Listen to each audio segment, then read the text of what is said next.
What up, everybody? It is Friday Q&A day. It is January 30th, 2026. Applications, if you're applying soon, are coming. They are starting so soon. I'm excited to be here to answer any of your questions. So let me have them. What's going on with you all today? What's going on in your life? Where are you at? For those in med school, you're coming down to the wire with your residency applications. So much going on. For those in the current application cycle, I hope it's going well. I know it's a stressful time right now. We've been fielding a lot of calls from students and parents saying, hey, my kid hasn't gotten into school. No interviews, no nothing. I haven't done anything, but I have a 520 MCAT score and a 3.8 GPA. So just, lots of confusion and worry out there just about this crazy process. So let me know what's going on. How are y'all doing? Oh, man. So much going on. I was supposed to have a interview yesterday with the dean of admissions. I was hoping to get some questions answered in terms of what's going on in the kind of med school world with the new loan issues and stuff like that. But unfortunately, didn't record a podcast. Talk to my friend, the dean of admissions, for about an hour, but didn't actually record a podcast. Daughter applied a little late, is on 4 waitlist. Thoughts on prepping for next cycle, or good chance one of those will come through? I'm of the mindset that as soon as you submit your application, you already should be thinking about that next application. Just because, right? I think too many people submit the application, and I understand why, right? It's a stressful process. You're like, okay, like I don't want to think about this anymore, but you need to, because what if you don't get in? Now all of a sudden you're playing catch up and trying to figure out, well, what went wrong with my application? Is it just because I applied late, and if I apply earlier next time, I'll be fine? Is it because I lack clinical experience? Is it because of my MCAT? Is it because of my grades? Should I be taking classes right now during the cycle? Should I be preparing for another MCAT? God forbid. Should I be getting more clinical? Yes, is always that answer, right? So always questioning, where am I? Where do I think I need to be based on the general consensus or my advisor or whatever that might look like? And always be working on that. Too many people submit the application and go, okay, I'm done. I'm done. That's it. I was looking at an application the other day, and the application, the end dates for 99% of, I think it was like 14 out of the 15 excuse me, 14 of the 15 activities, the end date was the submission date, right? The month. And so the snapshot of that application makes it look like the student's not doing anything. Okay, I'm done. I submitted my application. Now I can finally rest. Like, no, you can't, unfortunately. This is not the place to rest.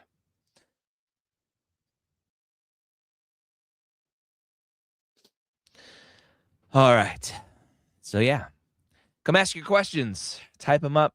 Let me know what's going on. I'd love to answer them. So I think that answered the question. Should you be preparing on another cycle? Yes, you should always be preparing for another cycle. And yes, let's keep hope that you get off of one of these 4 wait lists. So 2 things are happening at once. You're figuring out, are there any updates I can send to the schools? Do the schools accept updates? Should I send a letter of intent to one of them? What's going on over there? And what do I need to be doing to prepare for the next application cycle? It's right? What popped into my head right now was just like, it's just like driving, right? You're constantly driving and you're like, okay, I'm going straight. But if there's a car behind me that's coming up fast, what do I do? If there's a car next to me that starts to swerve, what do I do? You're constantly figuring out all of these different scenarios in your head. And that's the same thing for this medical school application process.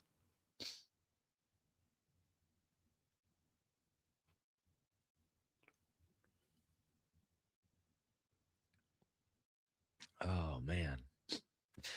What's going on, my friends? Come ask your questions. For those who don't know, I'm Ryan Gray, founder of Medical School Headquarters, author of the Premed Playbook series. I have several books that look like that, different colors, different parts of the application process. I have a new book coming out eventually soon. That's in the editing phase right now. I should reach out to my guy for parents of pre-meds. Yeah, here to answer your questions. Hey, Dr. Gray. Sorry for the coughing. I've been battling this post-viral cough for, I don't know, it seems like going on almost 2 months now. I have a common theme of serving relatively underserved populations. Should I follow up on this or try to add research experience to supplement a potential weakness? By the way, go Gators. Go Gators. Yeah, here's my thoughts. Anytime a student comes to me, I'm not throwing shade on you, but just in general, right? Anytime a student comes and says, "Here is my theme," I want to smack them in the face. No shade on you. I would never smack a fellow Gator. Um, it's one of those things that it's commonly talked about by the influencers, right? And obviously, I'm unfortunately grouped into that, having a small presence online where I get to talk to you all and help you all. But I hate the conversation around having a theme in the application. The theme is you. You are the theme. Who are you? What did you do? Not, hey, I need to have this theme of serving relatively underserved populations. First of all, what is relatively underserved? I don't think no school on their mission website on their website says we aim to serve the relatively underserved. Like, where's that on the spectrum of underserved and not underserved? So that's a little strange right off the bat. But number two, it's not a theme. It's just what you've been doing. And you may be interested in it, or maybe you thought that's what you should be doing because that's what Reddit said you needed to do, is go serve the underserved because that's what you have to have on your application. So when you talk to we got an old person in the chat typing in all caps. They're yelling at us. When you have your activities and you on AMCAS put your 15 activities in there, you don't have to craft them as a theme. At the end of the day, it's just who you are. What have you been doing with your time? Don't worry about the theme and the theme fitting what medical schools want. So, should you try to add research to supplement a potential weakness? Well, first of all, I know nothing about your application. Do you think you have a weakness with research? I would almost never tell anyone they have a weakness with research. All right.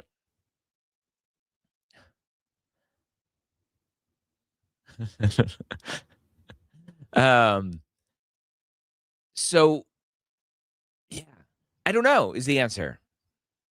Should you try to add research experience to supplement your potential weakness? If you think you have a weakness there, go ahead. Again, I would never tell anyone their weakness is research unless they were applying MD, DO, PhD, in which case I had a conversation with a student the other day who's thinking about applying MD, PhD, and they have like 700 hours of research. I'm like, most of those competitive candidates are in the 2,000, 3,000, 4,000 range. So that would be a potential weakness. My general answer for everyone is you should do the things that you want to do. While yes, understanding that you need to be a physician, you want to be a physician, that's your goal in this life. all of that stuff. So, all right. Dr. Gray, this is a continuation of a discussion from your last live. If Canadian students are considered international and it's harder for us, are we considered American if we have a green card? Yeah. Yep. You're a resident if you have a green card. You are a resident, not based on citizenship. It's based on residency status. And that green card gives you the residency. Here's our yeller. If you spent more than 4 years obtaining your bachelor's degree in pre-med, what is the best option to finish in time? Define in time. There's no time limit here. There's no perfect timeline here. Do what you need to do to finish. How do you recommend tying in academic experiences, being a TA, and research to the why medicine factor? You don't. I don't think you do. There are some people who will tie in that they want to be physicians because of the teaching aspect. And I don't think you should. And it's a personal statement. It's your essay. So do what you want. But I don't think research belongs in a personal statement. I don't think being a TA belongs in a personal statement. For me, again, you can go check out my book or whatever, the Premed Playbook Guide to the Medical School Personal Statement. That's me at the bottom. It's how were you exposed to healthcare that made you realize it was this whole thing that you could do out there? And how did you go and test that water, test the hypothesis that this is what you wanted to do? So all of those things matter. All right. Question over here from Instagram. Son is only on one wait list. Is it time, or is there a specific time frame to send a letter of intent? I would send a letter of intent sooner rather than later, assuming that the medical school accepts the letter of intent. Do they accept any sort of letters? So you just have to make sure about that. All right. I got 3 interviews at top 20/30 schools, but none from the schools whose median stats I am well above. Any idea why this would be?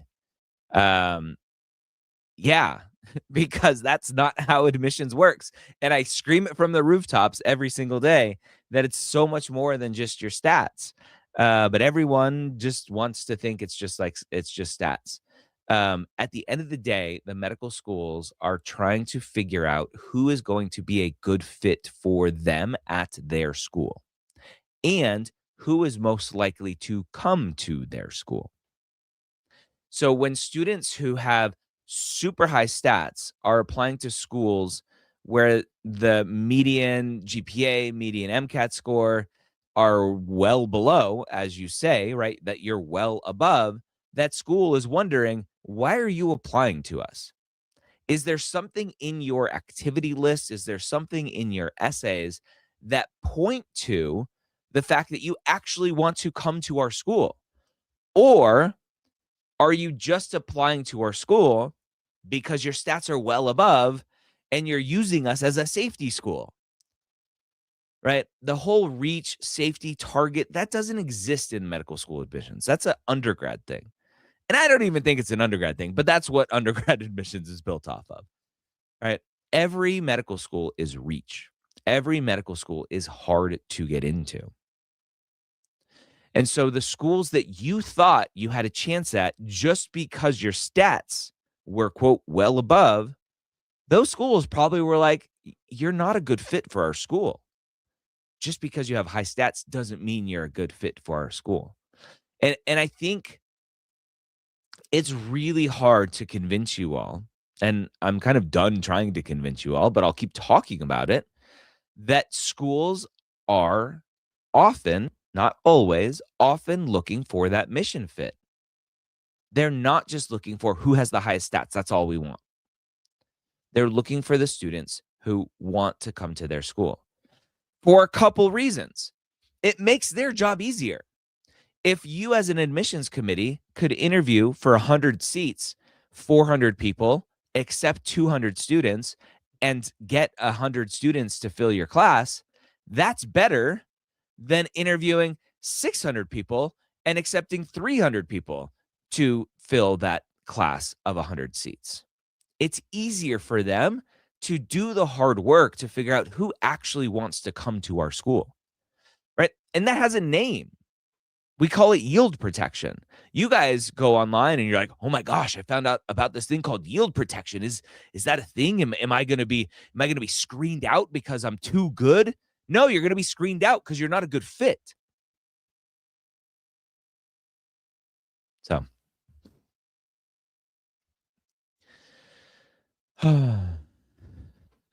I speak on behalf of all Canadian pre-meds who want to get into U.S. schools. Maybe Trump take over Canada. Won't be so bad as long as we get into U.S. med schools. I was just thinking, like, if we got Greenland, think of how many new med schools we can open up. Oh, man. It's funny, but it's not.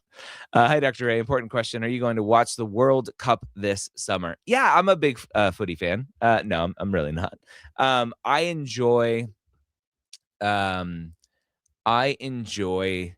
peak competition. I enjoy peak performance in whatever that might be.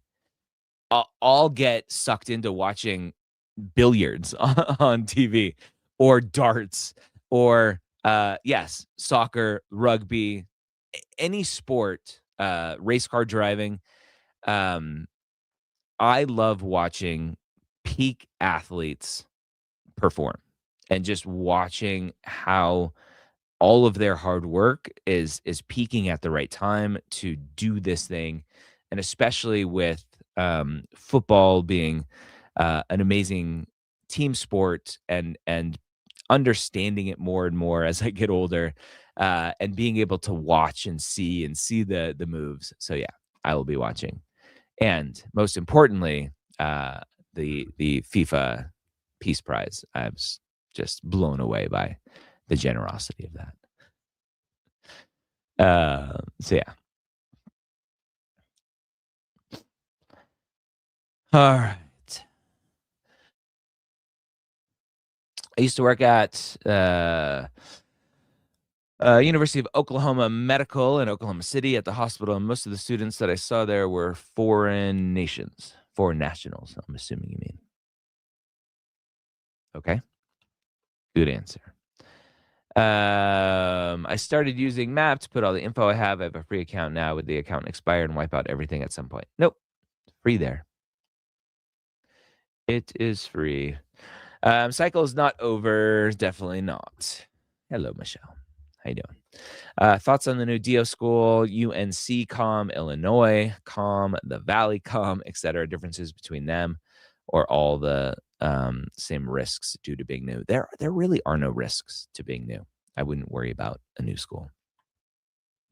Those schools have been in the process of getting their accreditation for years and years and years.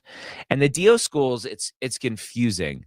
So in the MD world, we call a new school, they have a preliminary accreditation. In the DO world, I think they need to change their name. And actually, I'm going to send a note to my friend who's over at the DO world. In the DO world, they call it pre-accreditation. Pre-accreditation is very confusing. They're like, "Oh, they're not accredited yet." I'm like, "No, they are. They're pre-accredited." So it's super confusing. They have an accreditation status. It's just not fully accredited. So, yeah, don't worry about that. All right.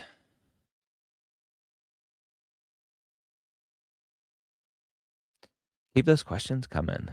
So interesting, Ari, how schools think and yield protection. Thank you for sharing. Helps so much. Yeah, you're welcome.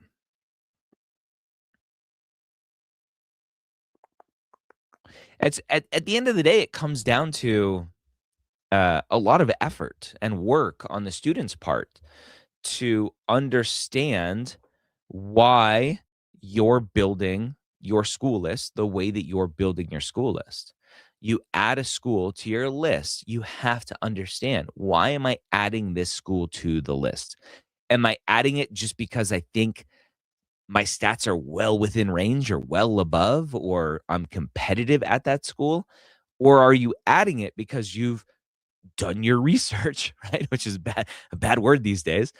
You've done your research and you're like, you know what? This school has this sort of outreach program with the community that's actually very similar to what I've been doing in undergrad.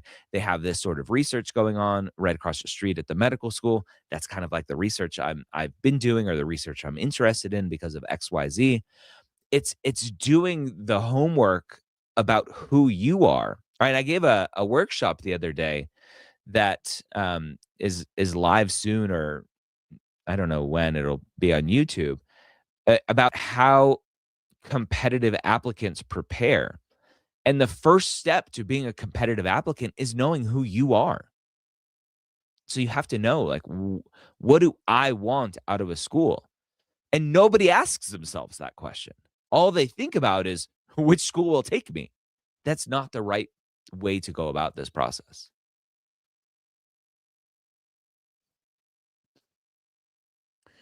One of my interviewers told me I should consider not coming to their school if I want to pursue academic medicine. What is your opinion on how much school choice matters for academic versus normal? I don't believe in that kind of stuff. Um, at the end of the day, you can go to any medical school and go into academic medicine. Now, are you exposed to a ton of amazing teaching hospitals during your time at that medical school? Maybe not. But guess what? Your job in medical school is not to learn how to be an academic physician. Your job in medical school is to learn how to be a physician and try to figure out what type of physician, AKA what specialty you want to pursue.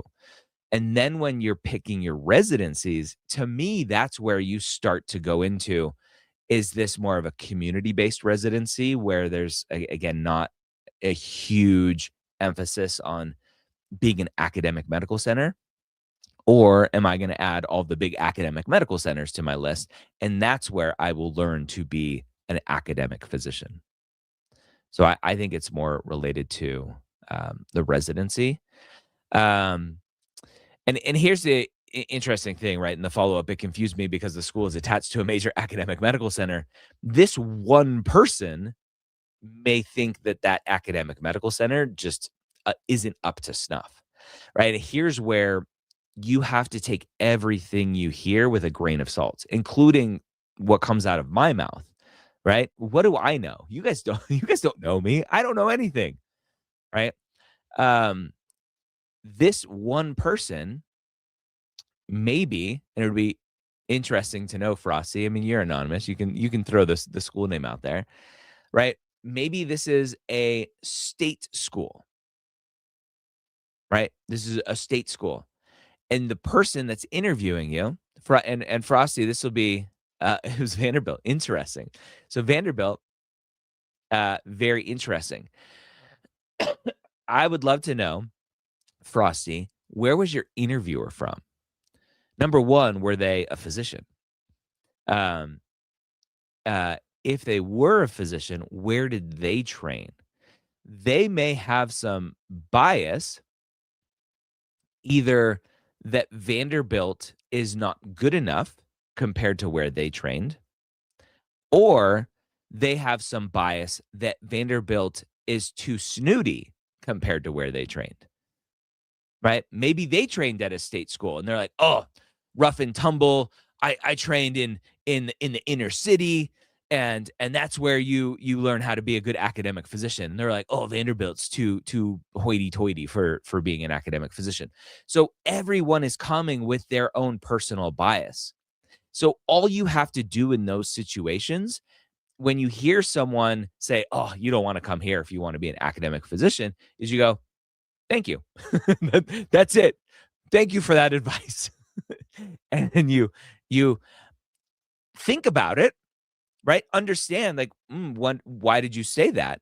Or follow up with that question. It's interesting you say that, right? Vanderbilt, I think, among the general population, would be considered a prestigious academic medical center. So I'm interested to hear why you said, don't come here if I wanted to pursue academic medicine. and let them explain it. They may go, you know what? Everyone who comes here wants to pursue academic medicine, so it's super cutthroat and people are just miserable. Maybe that's the answer. And you go, okay, great. That's a good perspective. Oh man. What's a good number to apply to? Low stat applicant applied to 16 this year. Feels small compared to what we see on Reddit. She only applied where she would actually want to go. I think that's the first step, right? Only apply to where you would actually want to go. I would want to know what defines low stat applicant. But at the end of the day, if you just look at the averages, right? The average right now is 19 schools. So, yeah. I think the average is skewed though, because there are students who are applying to 40, 50 something schools. I'm trying to remember. I think the most I've ever seen is in the 60s. Have you guys heard of anything more? I'm not even going to ask heard because we can hear anything. I actually like to see the application. Hello, Dr. Gray. I'm currently choosing between 26 credits of a do-it-yourself post-bacc and a formal one. My GPA trend, 2.7243438 per year. Is there an upward trend in your opinion? Overall, 334 science. Yeah, that's definitely an upward trend. I need to see a little bit more. So the 3438, first off, are those total GPA, like science and non-science? Or is that just science? If it's just science, and even if it's not just science, but if it's just science, how many credits of that is that per trend or per year? For example, right? We'll get students that are like, I have an upward trend, and you see the science. Let's assume these are science numbers: 2.7 science, 2.4 science, 3.4 science, 3.8 science. Those are all science. But the first 2 years, it's 15 or 20 credits. In the last 2 years, it's 6 credits and 8 credits. So while the GPA itself looks great, when you actually peel it back a little bit and look behind, right? I always talk about what's the story behind the numbers. I'm like, let me see what's going on here. It's this image here. This is exactly. Let me see. Hold on one second. I'm gonna pull up an image that I think is the epitome of what I'm trying to talk about. Um,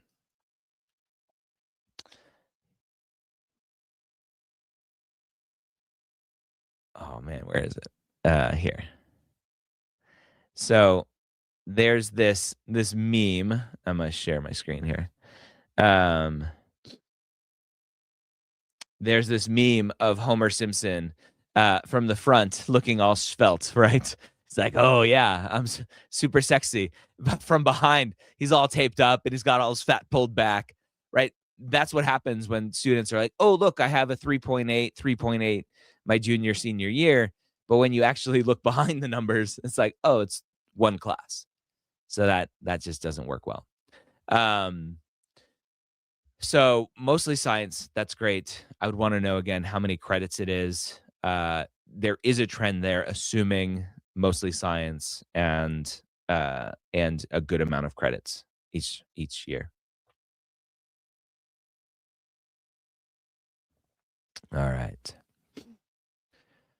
I'm working part-time and full-time course load in history major. I did several supplementary prereqs at an accredited online college. Is this okay? Got 3 A minuses, A and 1 B plus. Should I repeat in class?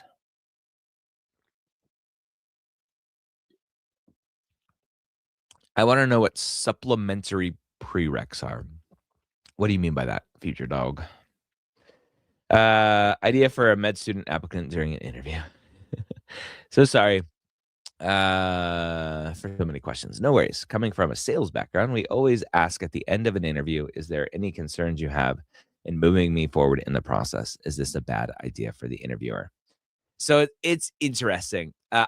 So a little about me, a little my story. right? I love the sales process. I was in Maui once, and we were in Lahaina, I think that the town that unfortunately burned a couple years ago.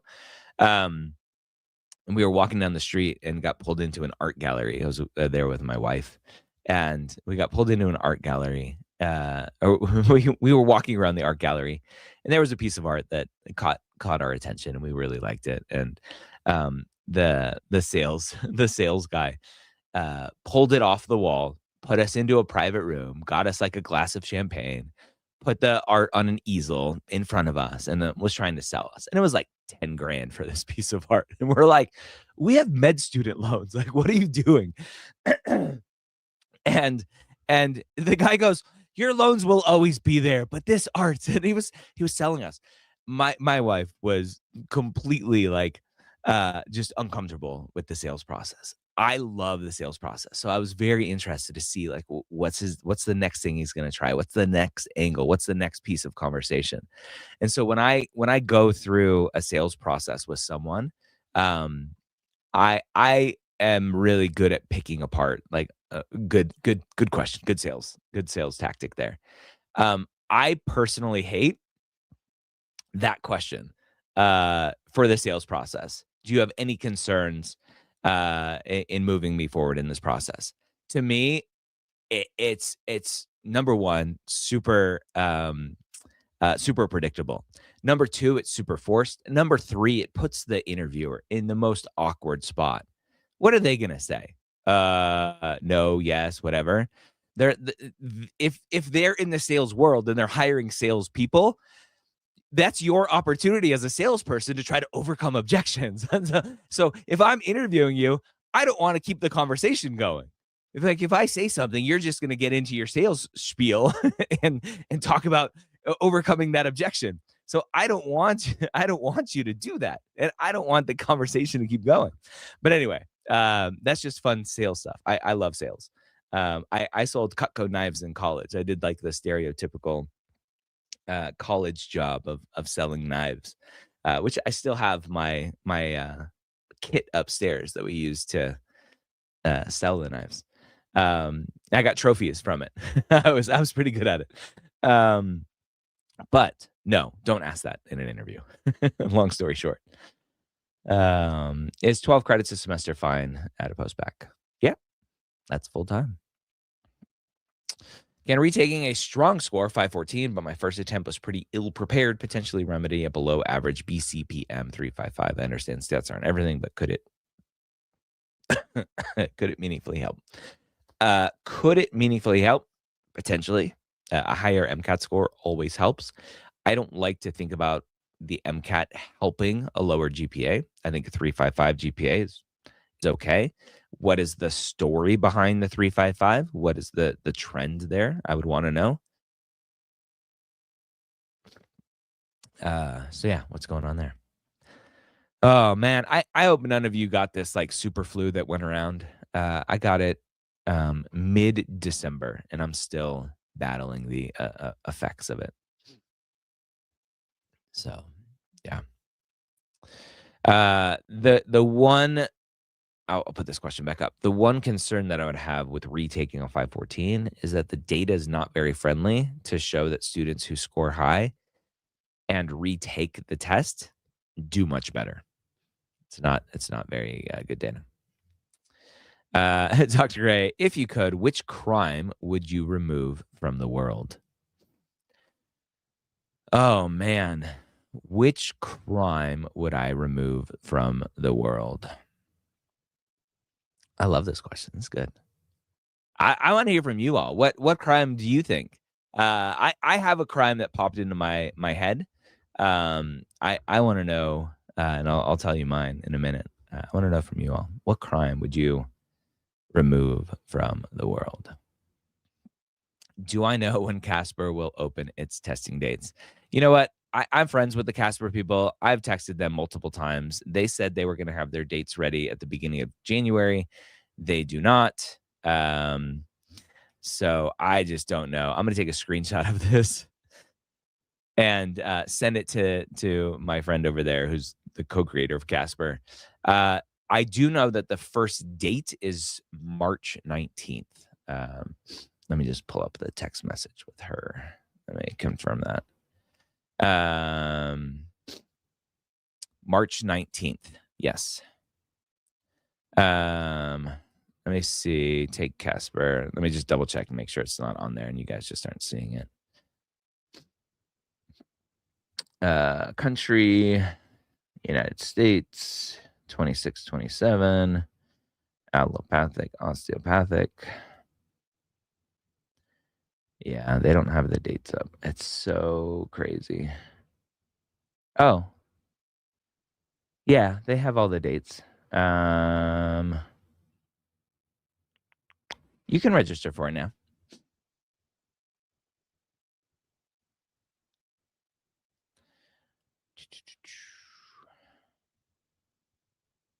You can register for it now.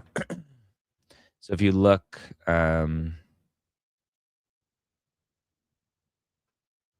here on their website, you have to go through you have to select whatever country you're in, language, the application cycle, make sure it's 26, 27, select all the medicine programs, MD and DO, and then select all the schools. And then you'll see the dates that are for each of the schools, which I don't know why they do it this way. It's weird. But you can see like this school, Central Michigan University, they accept all the way through February 2027, actually February here 23rd, whereas TCU only accepts through December 16th. Or no, that's the distribution deadline, the test dates. So like last day November. I don't know why they do it this way. It's so crazy. But yeah, they're there.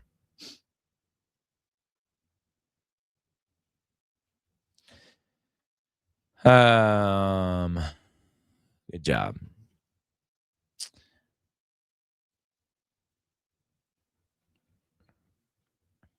Hey, Dr. Gray, any advice on whether DO programs are better for students interested in pursuing PM and R? I'm heavily considering DO due to the fact that I would like to go into sports med. You know what, Jacob, that was my philosophy as well back in the day, was like, hey, I want to take care of athletes. I wanted to be an orthopedic surgeon, so it had that surgical aspect to it. When I applied to residencies a long time ago, there was more of a kind of a bias towards DOs that we are lessening now. I don't think it's a bad idea. Ultimately, I don't think the curriculum is different enough to say, oh, you should go into PM and R, or you should go into a DO school for PM and R. I think at the end of the day, medical school is medical school, DO or MD. I know that my DO friends, I'm potentially going to talk to some DO deans soon. I was invited to speak to them. And they're not going to like hearing this from me. I don't think there's anything that separates them at this point. Yeah, OMM. How many DO physicians actually practice OMM out in practice? Not a lot. And I'm super biased towards OMM because I believe in the power of soft tissue manipulation, right? And so here's an example. Hold on. I can't really bend down because I have my headphones on. So, for example, do you guys know what this thing is? So this is a Theracane, actually based here in Denver. And it's a massage device. So I'm constantly with this thing, like massaging myself because I believe in soft tissue manipulation. And so, yeah, I'm a huge fan of what potentially putting hands on people and understanding the tissues and fascia and all that stuff. I think it's great. And I think you can learn that outside of going to a DO program. So I'm not saying don't go to a DO program. I'm saying I don't think you should just consider DO programs for that reason. I think at the end of the day, you need to pick the schools where you feel you will thrive at. Pick schools based on locations you want to be. Find the DO programs, find the MD programs in those areas, and see if those are good fits for you. Future dog, I chatted you what I meant by supplementary. See above. Let's see, future dog. That means I did extra courses in addition to my full course load in history, online science, prereqs, physics, bio, and chem. Yeah, so that's what I wanted to make sure. So I wouldn't call them supplementary prereqs. You did your prereqs online, and that could be a problem. Just depends on it depends on the medical school. So you have to go to each medical school and see if they accept online prereqs and go from there. Not every school accepts online prereqs. And the fact potentially if those labs were online as well, that will be a bigger problem typically. I'd choose war crimes. Good question. Good answer. I would choose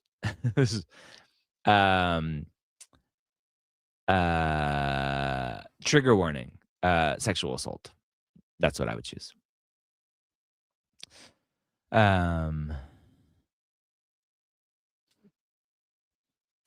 That's what I would choose. Let's see. 68W reservist 375 515 2 years gene lab internship shadow hospital volunteer biology research team captain high school tennis champion vastly mostly player or varsity main player California 4 letters eligible to apply. What does eligible to apply mean? Everyone is eligible to apply. Are you asking if you're competitive? I mean 375 515 stats are competitive. Nobody cares about your high school tennis champion. That doesn't matter. I'm not taking that away from you, but for your med school applications, that doesn't matter. I don't see anything big in here about clinical experience. What are you doing for clinical experience, direct patient interactions? When's the last time you shadowed? There's just so much more to understanding your readiness. Don't forget, friends, we have readinessreportcard.com. If you go there, share my screen one more time. So readinessreportcard.com, go here and go through these questions and answer the question. So 515, 375, or let's say how many attempts, no subsections, less than 124, cumulative 3.75. So go through this process, and at the end, we'll email you a report card to let you know kind of where we think you're at. All right, friends, I got to run. Yeah, I'm here almost every Friday. It's been hit or miss lately just with travel and holidays and everything, but almost every Friday at 11 a.m. Eastern, I start my Friday with you all. So have a wonderful day. We'll see you soon. Bye-bye.